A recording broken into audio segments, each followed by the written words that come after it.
रमज़ान के 22वें दिन में स्वागत है मेरे भाइयों और ये है जवाद की रौनक। रौनक के साथ दिखता हूँ मैं। फिर इधर सूंघने के बाद मुझे अपने दोस्त की याद आती है। मैं अपने दोस्त के पास चला तो ये हँस के दिखा रहा है ये है अपने दोस्त की शॉप। शॉप दिखाते-दिखाते फिर मैं दिखाता हूँ अपने आप को और आप पीछे वैरायटी देख रहे होंगे इत्तरों की। और एक बात और, मैं हल्के हल्के फोकट की चाय पीना बंद कर रहा हूँ क्योंकि यार मन नहीं कर रहा था आज वैसे पीने का, इसलिए मैंने मंगाई ही नहीं। बस रहने दो यार आज। फिर यहाँ टाइम पास करते-करते भाई हो जाता है शहरी का टाइम, फिर निकल जाता हूँ मैं घर के लिए। फिर मैं स्टार्ट करता हूँ शहरी खाना और बहुत आराम-आराम से खाता हूँ क्योंकि भाई अभी बहुत टाइम है, कम से कम आधा घंटा था। खाना खाने के बाद फिर मैं चले जाता हूँ नमाज़ पढ़ने के लिए। उसी रास्ते से फिर दिखाता हूँ अपने आप को। फिर पहुँचता हूँ मस्जिद, मस्जिद में नमाज़ पढ़ने के बाद फिर आता हूँ बाहर। बाहर आने के बाद अपना जाफरात करो। फिर सुबह उठता हूँ 1:30 बजे, सॉरी दोपहर के। लेता हूँ गंदी हुई अंगड़ाई। फ्रेश होने के बाद कुर्ते पजामे करता हूँ मैं प्रेस क्योंकि आज जुम्मा है। फिर मैं पहले तो कुर्ता पजामा, फिर लगाता हूँ आदिल कादिर का इतर 10 वाला।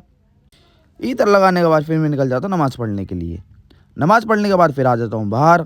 बाहर आने के बाद सीधा पहुँचता हूँ घर पे। घर पहुँचने के बाद गद्दे को बनाता हूँ अपनी कुर्सी क्योंकि भाई कुर्सी गद्दा दोनों बन जाता है ये। और मैं लेटता नहीं हूँ आज, बस फ़ोन चलाता हूँ थोड़ा सा। फ़ोन चलाते-चलाते फिर हो जाता है नमाज़ का टाइम। फिर नमाज़ पढ़ने के लिए फिर जाता हूँ मैं। पहले पहुँचता हूँ मस्जिद, मस्जिद में नमाज़ पढ़ने के बाद आता हूँ घर पे। घर पे हो जाता है फिर रोज़ा का टाइम। फिर रोज़ा खोलने के बाद फिर जाता हूँ नमाज़ पढ़ने के लिए। नमाज़ पढ़ने के बाद आ जाता हूँ बाहर। बाहर आने के बाद आज तुम्हारे भाई का दिन कुछ ऐसा गया तो फॉलो, लाइक, कमेंट, शेयर करना बिल्कुल मत भूलिएगा। Love you all, bye.